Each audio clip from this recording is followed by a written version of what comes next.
আল্লাহর জন্য আমার নামাজ, আমার ইবাদত, অর্থাৎ আমার হায়াত মুবারক ভালো মতো যা কিছু আমি করি, অর্থাৎ করতে হবে আল্লাহকে রাজি খুশি করার জন্য।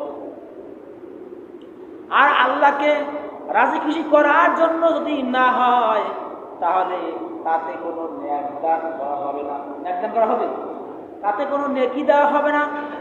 আপনি যে কোনো কাজ করতে হবে আল্লাহকে রাজি খুশি করার জন্য। এই আয়াতের মধ্যে আল্লাহ পাক চারটা কথা বলেছেন।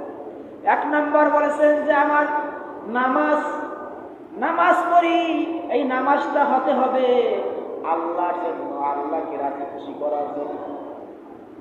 এরপর আমার ইবাদত বলতে যা কিছু আমরা বলি, ইবাদত বলতে যা কিছু আছে, মনে করেন আপনি যা কিছু করেন না কেন, ইবাদত বলতে নামাজ, রোজা, হজ, যাকাত, কাউকে উপকার, আবার কাউকে ভালোবাসা, সত্য কথা বলা, অর্থাৎ আপনি কাউকে সাহায্য করা, যা কিছু করেন না কেন ইবাদত হিসাবে নিয়াত থাকতে হবে আল্লাহকে রাজি খুশি করার জন্য।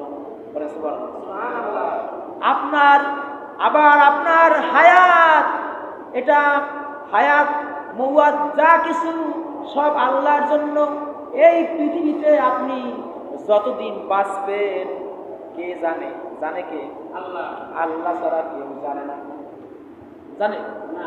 আল্লাহ ছাড়া কেউ জানে না। আপনি এই পৃথিবীতে কতদিন বাঁচবেন কেউ জানে না। আবার মৃত্যু আপনার কোন জায়গায় হবে কেউ জানে না। জানে না? এই হায়াত আল্লাহ রাব্বুল আলামিন এই হায়াতটা দিয়েছেন। কেউ মায়ের পেট থেকে দুনিয়াতে আসে কামিনান হুই, আসে এবং যায়, নাকি? আসে এবং যায়। দুনিয়াতে আসে, দুনিয়ার মুখও দেখে নাই, হয় না এরকমের? দুনিয়ার মুখও দেখে নাই। দুনিয়াতে আসছে, দুনিয়ার মুখও দেখে নাই, আল্লাহ পাক তাকে নিয়ে নিয়েছেন। আবার কারো 1000 বছর, কারো দেখা যায় তার চেয়ে কম। আমাদের তো হায়াত একদম কম। আগের জমানার মানুষ যে হায়াত পেত তার চেয়ে আমাদের কম না? কিন্তু রাসূলের তুলনায়, আমাদের নবী করিম সাল্লাল্লাহু আলাইহি সাল্লামের তুলনায় এই হিসাবে আমাদের কম না। তিনি হায়াত পেয়েছেন কত বছর? মাত্র 63 বছর। কত বছর? এই হিসাবে কিন্তু আমাদের কম না। এই হিসাবে কিন্তু আল্লাহ পাক আমাদের কম দেন নাই। কিন্তু কারো 50 বছর, কারো 60 বছর, কারো